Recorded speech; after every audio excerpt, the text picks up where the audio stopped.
वो नाम से तुम बैप्टिज्म दे करके उनको आज्ञा दिया है।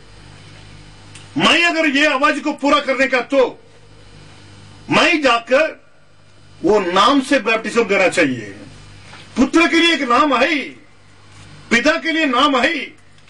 वो नाम कौन सा है बाइबल के अंदर से मैं देखना पड़ता है।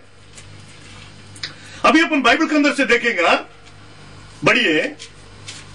पुत्र का नाम मैथ्यू पहला दिया 21वां वचन, वो पुत्र जनेगी और तो उसका नाम यीशु रखना। उनका नाम यीशु रखो। पुत्र का नाम क्या है अभी अपने को मालूम है। प्रभु ने बोला पुत्र का नाम से बैप्टिज्म दे दो। मैं जाके अगर बैप्टिज्म देने का तो यीशु का नाम से देना पड़ेगा। यीशु करके जो नाम दिया वो नाम से मैं देना पड़ेगा, क्योंकि पुत्र का नाम यीशु है। पिता का नाम क्या है?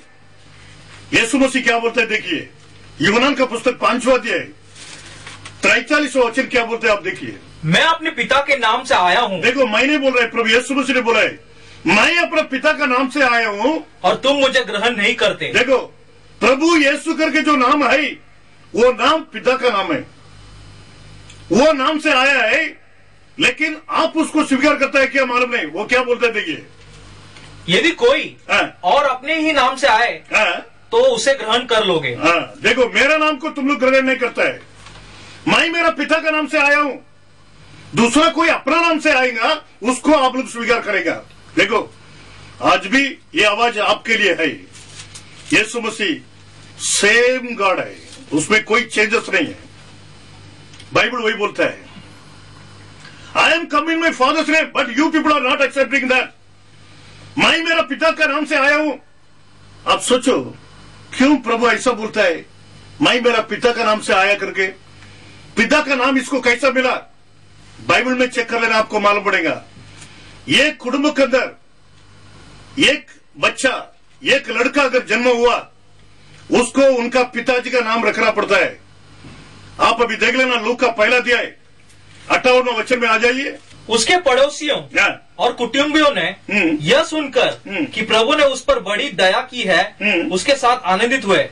और ऐसा हुआ कि 8वें दिन वे बालक का खतना करने आए और उसका नाम उसके पिता के नाम पर जकरिया रखने लगे। क्यों जकरिया रखना चाहिए? अभी जकरिया को बच्चा लोग नहीं था, एक ही बच्चा भी जन्म हुआ है। वो लड़का को उनका पिताजी का नाम रखना चाहता था वो लोग। यही प्रोसीजर है। ये कुटुंब के अंदर सब लड़की अगर होगा, सिर्फ एक लड़का पैदा हुआ, वो लड़का का पिताजी का नाम रखना पड़ता है। वो नाम ऐसा ही वंश वंश में चलते रहेगा। यही बाइबल का प्रोसीजर है। अभी यीशु मसीह एकलौता पुत्र है, किसका नाम रखेगा? उसका पिता का नाम ही रखना पड़ता है। ये पवित्र शास्त्र को तोड़ने के लिए नहीं आया प्रभु, नियम शास्त्र को तोड़ने के लिए नहीं आया, उसको पूरा करने के लिए आया है। इसकी वजह से प्रभु यीशु मसीह अपना पिता का नाम के साथ आया है। वो बोला मैं मेरा पिता का नाम से आया हूं, तुम लोग स्वीकार नहीं कर रहा है। आज सोच लेना, आप भी वो लिस्ट में नहीं जाना। अभी अपना को मालूम है पुत्र का नाम यीशु है, पिता का नाम भी यीशु है। यूहन्ना का पुस्तक 17वां अध्याय 26वां वचन में प्रभु क्या बोलते हैं देखो, और मैंने तेरे नाम उनको बताया और बताता रहूंगा। प्रभु ने यही शब्द बोला है, आपका नाम को मैं बताया और बताते रहूंगा। देखो वो नाम कैसा है। और what about Holy Spirit's name? यूहन्ना का पुस्तक 14वां अध्याय 26वां वचन ऐसा बोलता है,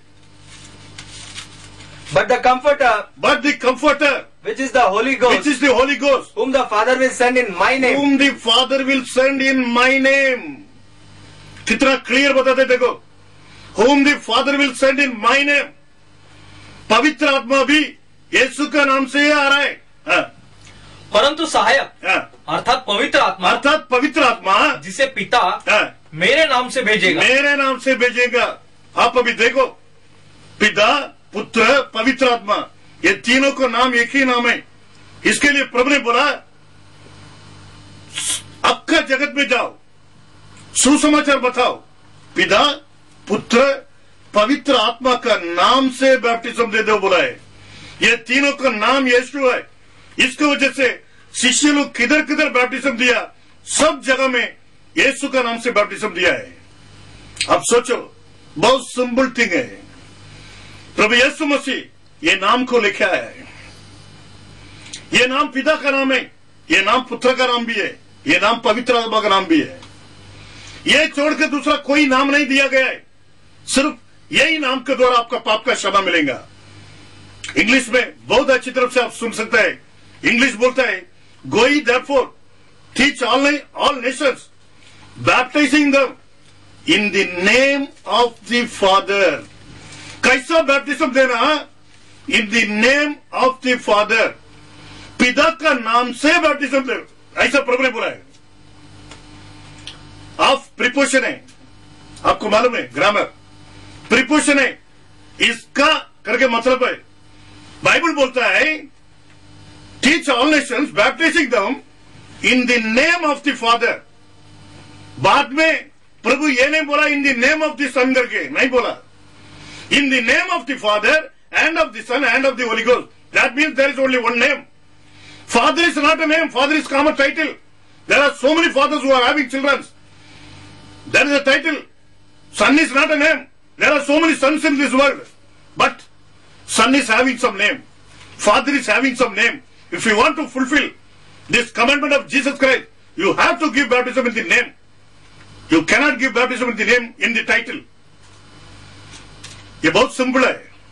इसकी वजह से शिष्य लोग जाके सब जगह में प्रभु का नाम से बैप्टिज्म दिया है, हर एक जगह में, क्योंकि पाप का क्षमा प्रभु यीशु का नाम के अंदर है, दूसरा कोई नाम के अंदर नहीं है। अब बढ़िए, बाइबल बोलता है पुरुषी 10वां अध्याय 43 वचन पढ़ के देख लेना। उसी की सब भविष्यवक्ता गवाही देते हैं कि जो कोई उस पर विश्वास करेगा उसको उसके नाम के द्वारा पापों की क्षमा मिलेगी। कोई भी उसको विश्वास करने दो, प्रभु यीशु को, उनको उनका नाम के द्वारा पाप का क्षमा मिलेगा। ये भविष्यवक्ता लोग यही बोल के गया है। फिर भविष्यवक्ता लोग को बोला तो आप विश्वास करना या नहीं करना वो सोच के देख लेना। प्रभु को पूछो, प्रभु बताएगा। लूक का 24वां अध्याय, लूक 24-25 पढ़ के देख लेना, 25वां वचन। Then he said unto them, O fools and slow of heart to believe all that the prophets have spoken, ought not Christ to have suffered these things? तब उसने उनसे कहा, हे निर्बुद्धियों और भविष्यवक्ताओं की सब बातों पर विश्वास करने में मंदमतियों करके हिंदी में बताता है, लेकिन इंग्लिश बोलता है वो फूल, मूर्ख लोग है। भविष्यवक्ता लोग जो बोला उसको मान नहीं सकते तुमने, तुम मूर्ख करके प्रभु बोल रहा है। मैंने बोला, यीशु मसीह बोल रहा है। देखो भविष्यवक्ता लोग क्या बोला है, भविष्यवक्ता लोग बोला है उसको जो कोई विश्वास करेगा उसको उसका नाम के द्वारा पाप का क्षमा मिलेगा। आज आप बोल रहे हैं मैं प्रभु यीशु को विश्वास कर रहा है, फिर आपको प्रभु यीशु मसीह के नाम से पाप का क्षमा मिलता है। दूसरा कोई रूट नहीं है, आप उसको विश्वास करना पड़ेगा। अभी उनका नाम के द्वारा अपना को पाप को क्षमा मिल रहा है। बाइबल वही टीचिंग कर रहा है, आप पढ़ के देख लेना। दावीद उसको जानता था, इसके लिए वो कितना भी बलिदान देने दे उसने चिल्ला रहा है। देखो स्तोत्र संहिता 25वां अध्याय 11 वचन बोलता है, ये यहोवा अपने नाम के निमित्त, अपना नाम का निमित्त मेरे अधर्म को जो बहुत है क्षमा करो। उसको मालूम है प्रभु का नाम से पाप का क्षमा मिलेगा करके, वो बकरा बलिदान में नहीं होता है करके वो जानता था। अब सोच लेना, यूहन्ना ने लिखता है, पहला यूहन्ना 2वां अध्याय 12 वचन बोलता है, देखिए, हे बालकों, मैं तुम्हें इसलिए लिखता हूँ कि उसके नाम से तुम्हारे पाप क्षमा हुए। I write unto you little children, because your sins are forgiven you. Because your sins are forgiven you for his name's sake. For his name's sake. प्रभु यीशु मसीह के नाम का वजह से तुम लोग का पाप को क्षमा मिला, इसके लिए मैं ये लिखता हूँ।